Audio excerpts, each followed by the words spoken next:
বিছানায় মলত্যাগ করায় অসুস্থ স্ত্রীকে জীবিত কবর দেওয়ার চেষ্টা করলেন স্বামী। এবার এমনই চাঞ্চল্যকর ঘটনা ঘটেছে শেরপুরের শ্রীবর্দী উপজেলায়।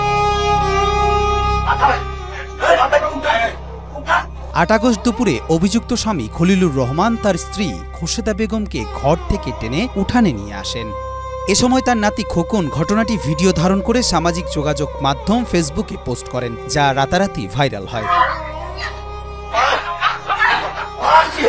স্থানীয় সূত্রে জানা গেছে, প্রায় ৬ বছর ধরে পঙ্গুত্ব বরণ করে শয্যাশায়ী খোরশেদা বেগম। স্থানীয়দের অভিযোগ, তার স্বামী দীর্ঘদিন ধরে সঠিক চিকিৎসার ব্যবস্থা না করে উল্টো শারীরিক ও মানসিক নির্যাতন চালিয়ে আসছিলেন স্ত্রীর ওপর।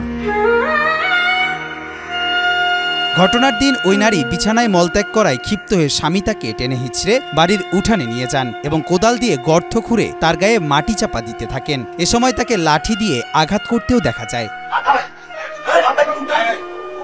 লিলি হালাল বিউটি সোপ, বিএসটিআই কর্তৃক সনদপ্রাপ্ত দেশের প্রথম হালাল বিউটি সোপ, দীপ্তিময় উজ্জ্বল ত্বকের জন্য। ঘটনাটি দুঃখজনক বলে ক্ষোভ ঝেড়েছেন স্থানীয়রা। এদিকে খবর পেয়ে তাৎক্ষণিক টিম পাঠিয়েছেন স্থানীয় পুলিশ।